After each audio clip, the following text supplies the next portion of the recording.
Hi all, thank you for coming. So there's no fire alarm scheduled for this meeting, so if it does sound, please evacuate the building immediately. The fire exits are located at the rear and side of this room, so you just go down the stairs and meet in the War Memorial Park. As usual, the meeting's being webcast, so you can just make sure everybody's got their phones turned off. Okay, so Councillor Pearce is unable to attend, so he's been substituted by Councillor Potter. Have we got any declarations of interest? No, and I'm not aware of any urgent matters. So moving on to the minutes of the meeting held on the 6th of March, are we all agreed with them? Yeah, perfect, thank you.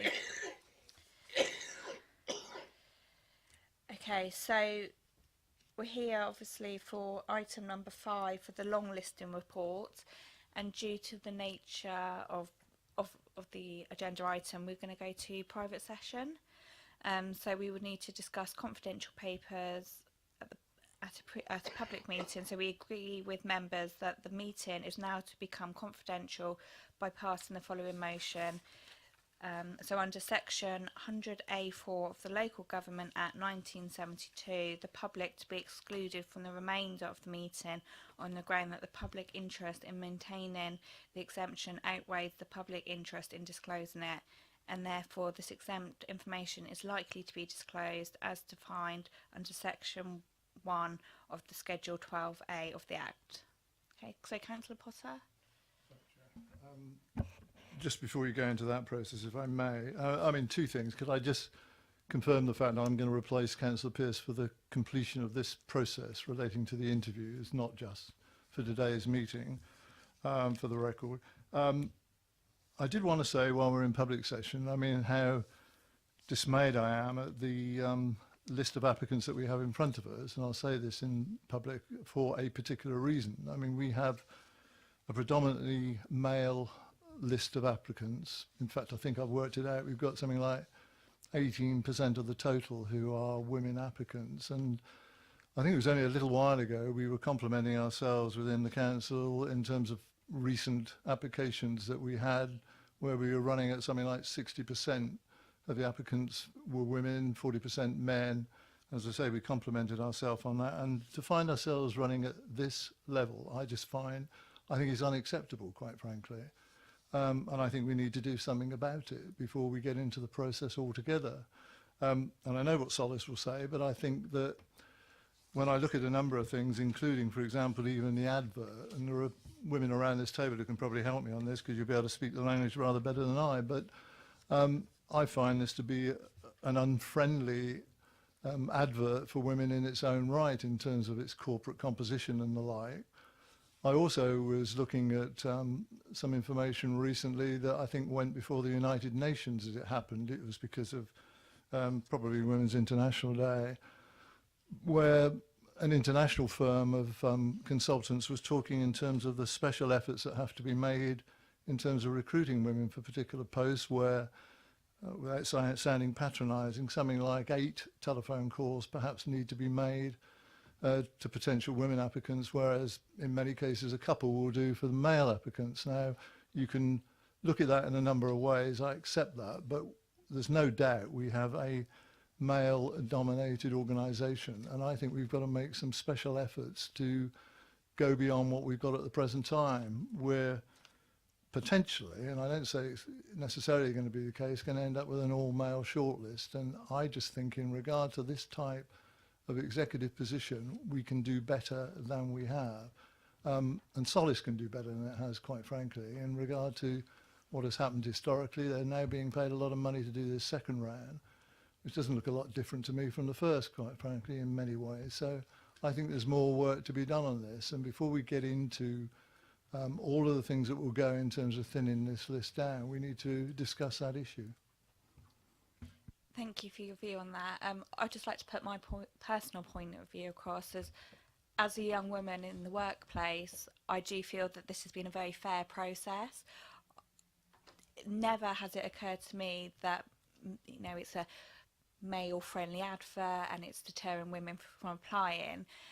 And I think Solace have done a fantastic job. They've gone out, they've spoken to all the relevant people, but unfortunately we can't make more women apply. If that's the quality of staff that's out there and that it is male, then why should, it's almost, for me, sounding a little bit like discrimination against men. And I think I'm happy with the process that's been taken.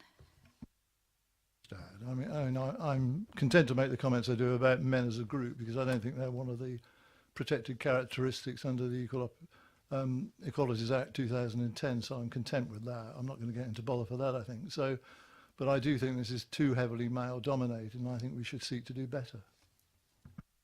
I would just like to point out as well, within the senior team of the council, there are women in there. Predecessor Laura Taylor, obviously a woman, she's gone on to Winchester City Council now. So there are women that we do employ, and there are women that we do promote and go on to do bigger and better things. Councillor Westbrook. Hi, I wonder if I could ask Steve from Solace, if we were able to advertise this role with more flexible working, do you think that would make any difference to the number of applicants? Do you think that could be a contributing factor to the low numbers? Thank you, Councillor. Short answer is I don't believe so. I think flexible working is an issue that's and a possibility that's open to all candidates who choose to apply, and it usually becomes a discussion during the process around terms and conditions and the way that they work, and there's not been anything put in the public domain to suggest that that wouldn't be applicable to a role of this kind.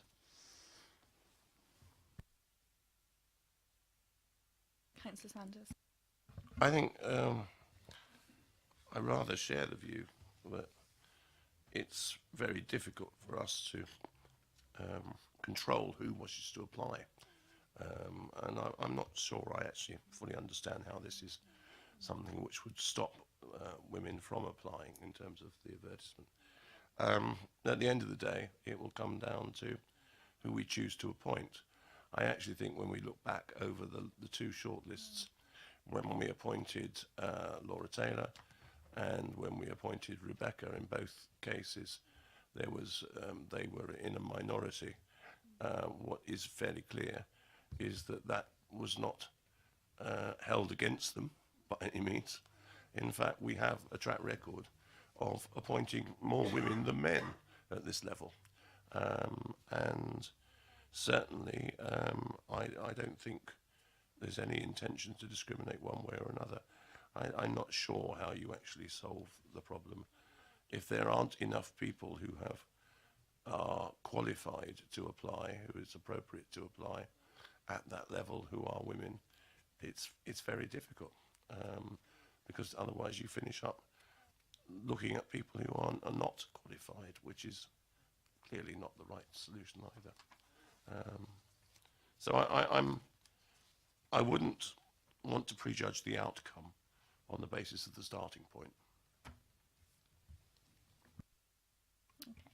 So can we all agree that we're now okay to go into private session? Yeah, thank you. Okay, so thank you all for coming today. We're now back in private session. So we've gone through the applications. So we had a total of 28, and now we've got 13 candidates on the long list. So we'll proceed to the next stage on the 7th of April. Okay, I think it's 27 minutes past 3, so the meeting's now closed. Thank you. Oh, sorry. Sorry, but you said we're now in private session again instead of public. So We're in public session. Sorry, my mistake. Okay, so the meeting's now closed. Thank you.